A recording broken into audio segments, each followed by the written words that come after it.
చాలా శుభదినం. ఎందుకంటే మన యువగలం మొదలుపెట్టిన 2 ఇయర్స్ అయిపోయిన సందర్భం ఈ రోజుకి వస్తుంది. అయితే యువగలం 2 సంవత్సరాలుగా అయిపోయింది. మన లోకేష్ గారు, మన national party general secretary Lokesh గారు మనకు ఒక యువగలం పాదయాత్ర అనేది మొదలుపెట్టారు. ప్రత్యేకంగా మన ఒక రావణాసుడు పాలన, ఒక మూర్ఖత్వమైన పాలనని ఆంధ్రప్రదేశ్ని విముక్తి చేయటానికి అనేది ఈ యువగలం అనేది పాదయాత్ర మొదలుపెట్టారు. అయితే ఈరోజు 2 ఇయర్స్, అది 2 సంవత్సరాలు అయిపోయిన సందర్భం. అయితే మనం చూస్తుంటే ఎన్నో మంచి మార్పులు అనేది జరిగినాయి.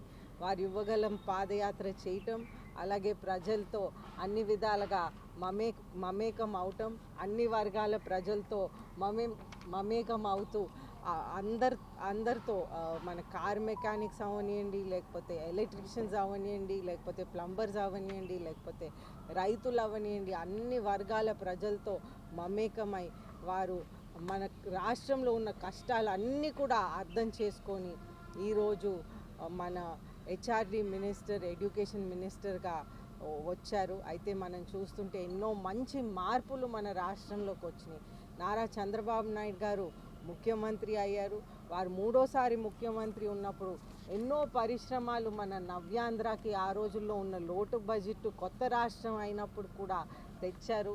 అయితే ఈ మూర్ఖత్వ పాలన గత 5 సంవత్సరాలు జరిగింది. ఆ మూర్ఖత్వ పాలన ఎప్పుడైతే జరిగినాయో తెచ్చిన పరిశ్రమలు కూడా వెనక్కి వెళ్ళిపోయినాయి అనేది మనం ముఖ్యంగా గమనించాల్సిన అవసరం ఉంది.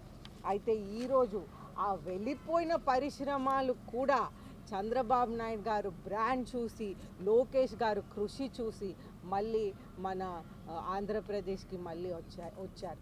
ఒక ఎగ్జాంపుల్, లూలు సెంటర్ మన విశాఖపట్నంలో పెట్టారు నారా చంద్రబాబు నాయుడు గారు 3వ ముఖ్యమంత్రి అయినప్పుడు.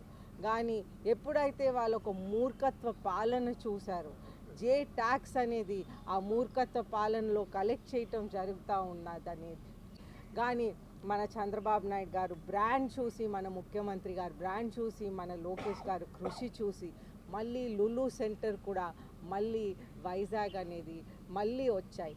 అయితే ఇది ఎంతో సంతోషమైన విషయం. అదేవిధంగా మనకి టీసీఎస్, టాటా కన్సల్టెన్సీ గ్రూప్, వాళ్ళు కూడా ఎన్నో పరిశ్రమలు, సుమారు 10,000 ఉద్యోగాలు ఈజీగా టాటా కన్సల్టెన్సీ గ్రూప్తో వచ్చేస్తుంది.